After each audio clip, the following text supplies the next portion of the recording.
એકદમ crispy, tasty અને super healthy gluten free નવો નાસ્તો એ પણ ઈનો સોડા વગર. હેલો ફ્રેન્ડ્સ, હું છું શીતલ. તમારું સ્વાગત છે મારા કિચનમાં.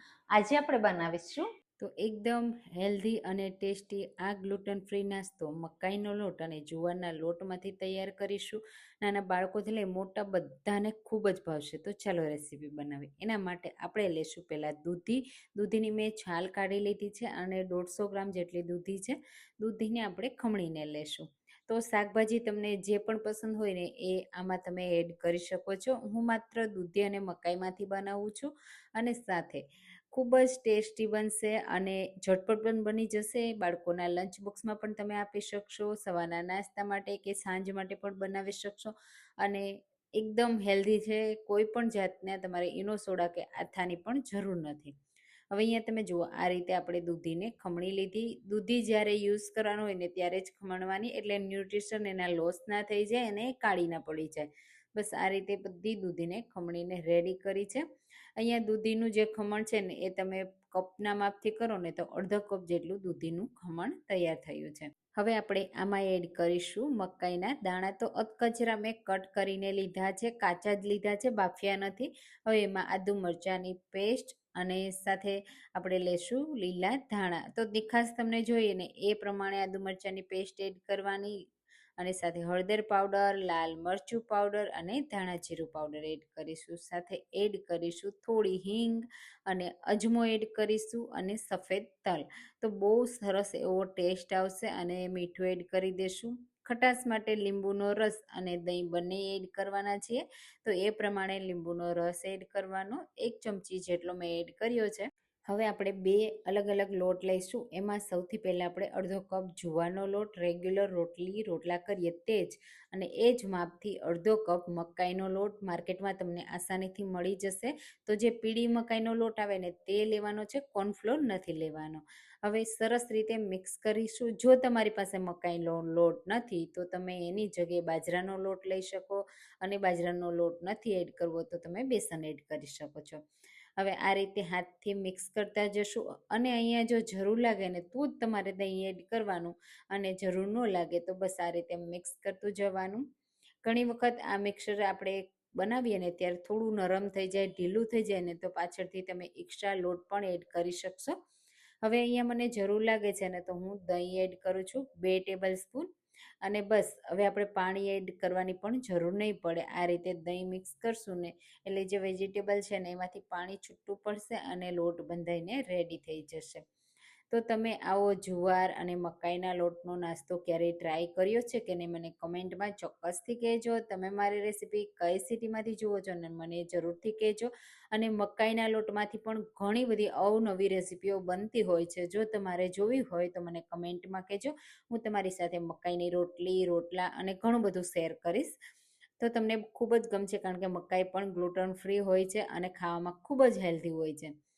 તો બસ આ રીતે તમે જુઓ, મારે તો અહીંયા પાણીની જરૂર નથી પડી એટલે હું નથી એડ કરતી. જો તમને લાગે કે 1 થી 2 ચમચી જેટલું પાણી એડ કરવું પડે એમ છે તો એડ કરવાનું, અને લોટની જરૂર પડે તો લોટ એડ કરી દેવાનો, પણ મસાલા એડજસ્ટ કરી લેવાના.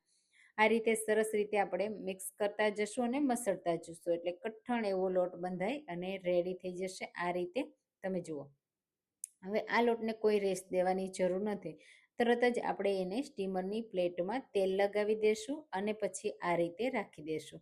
અને તમારે જેવી થિકનેસ રાખવી હોય ને બસ એ રીતે સ્પ્રેડ કરી દેવાનું. આ રીતે તો હું અહીંયા અડધી ડીશમાં કરું છું. એકદમ પતલું નથી કરતી અને બહુ મોટું પણ નથી રાખતી, એ રીતે. અને બસ આ રીતે સ્મૂથ કર્યા પછી ઉપરથી આપણે તલથી ગાર્નિશ કરી દેશું. એનાથી બહુ સરસ એવો ક્રંચ પણ આવશે અને લુક પણ આવશે. આ રીતે પ્રેસ કરી દેશું તલને.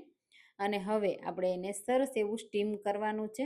તો સ્ટીમરને મેં પહેલેથી જ ગરમ થવા માટે રાખી દીધું છે.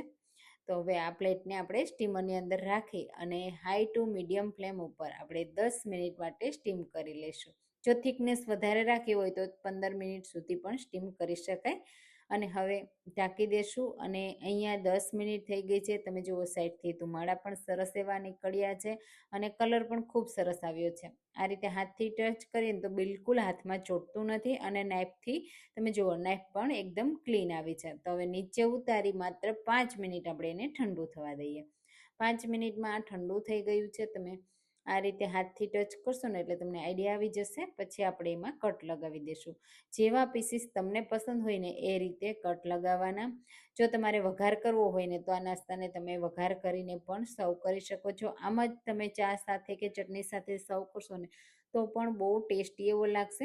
પણ હું આજે થોડો આ નાસ્તાને ક્રિસ્પી કરવાની છું એટલે હું તમને બતાવી દઈશ. અહીંયા તમે જુઓ કેટલા સરસ પીસ પડ્યા છે અને અંદર સુધી પ્રોપર નાસ્તો કૂક થયો છે. તોડીને બતાવી દઉં તો બહુ કડક પણ નથી ને એકદમ સોફ્ટ પણ નથી. હવે આ નાસ્તાને આપણે ક્રિસ્પી કરવાના છીએ તો કોઈ પણ આ રીતનું પોળું વાસણ લઈ લેવાનું જેનું તળિયું એકદમ ફ્લેટ હોય. એમના લીધે ઝડપથી આ નાસ્તો તમે ક્રિસ્પી કરી શકશો. અને હવે 2 ટેબલ સ્પૂન તેલ એડ કરીશું. તેલમાં આ રીતે ધુમાડા નીકળે ને એવું ગરમ કરી લેવાનું છે અને પછી ગેસની ફ્લેમ લો ટુ મીડિયમ કરી દેવાની છે અને આ રીતે બધા જ નાસ્તાને ગોઠવી એક સાઈડથી ક્રિસ્પી કરી લેવાનું. એક સાઈડથી થોડી જ વારમાં તમે જોશો ને તો તમને ક્રિસ્પી દેખાશે. અહીંયા મેં ગેસની ફ્લેમ લો કરી દીધી છે અને તમે જુઓ આ રીતે ક્રિસ્પી થઈ જાય ને એટલે બીજી સાઈડ પણ ચેન્જ કરી દેશું. અને અહીંયા 2 ચમચી તેલમાં થોડું તેલ તો એમ જ વધશે અને આ નાસ્તો ક્રિસ્પી થઈ જશે. આ રીતે બધા જ નાસ્તાને આપણે ફેરવતા જશું અને બંને સાઈડથી એકદમ ક્રિસ્પી કરી લેશું. જો તમે થિકનેસ વધારે રાખી હોય તો બધી સાઈડ તમારે ક્રિસ્પી કરવાનો રહેશે અને આ રીતે પતલું હશે તો માત્ર 2 સાઈડથી થઈ જશે. તમને જેવો નાસ્તો ક્રિસ્પી પસંદ હોય ને એ રીતે જો તમે કોથમીર વડી ખાધી હોય ને તો તમને આ નાસ્તો ચોક્કસથી પસંદ આવશે. પણ એકદમ સ્વાદ અલગ જ હશે પણ ક્રિસ્પી તો એવો જ હશે. અહીંયા તમે જુઓ બંને સાઈડ મેં ક્રિસ્પી કરી લીધો છે. આ રીતે તમે ફેરવો ને તો તમને આઈડિયા આવી જશે કે કેટલો સરસ ક્રિસ્પી છે અને હજુ પણ પેનમાં એટલું જ 1 ચમચી જેટલું તેલ વધ્યું છે. તો બસ હવે આપણે એને આ રીતે એક વાસણમાં કાઢી લેશું. કિચન પેપર ઉપર કાઢી ઠંડો કરી ગરમ ગરમ બંને રીતે તમે સર્વ કરી શકો છો. તો આ રીતે બધું જ આપણે નાસ્તાને ક્રિસ્પી કરતા જશું અને કાઢતા જશું. પછી તમે ટોમેટો કેચઅપની સાથે ચા સાથે કે ચટણી સાથે સર્વ કરી શકો છો. દહીં સાથે પણ બહુ સરસ એવો લાગશે. હવે અહીંયા તમે જુઓ આ નાસ્તો બનીને તો રેડી થઈ ગયો છે. એકદમ ક્રિસ્પી છે. બિલકુલ એમાં તેલ નથી રહ્યું કે તેલ ભરાયું નથી. છે ને એકદમ હેલ્ધી ટેસ્ટી. તો તમે આ રેસીપી જલ્દીથી ટ્રાય કરજો અને તમારો અનુભવ મને કમેન્ટમાં કહેજો. રેસીપી ગમી હોય તો લાઈક કરવાનું ભૂલતા નહીં. Thank you for watching.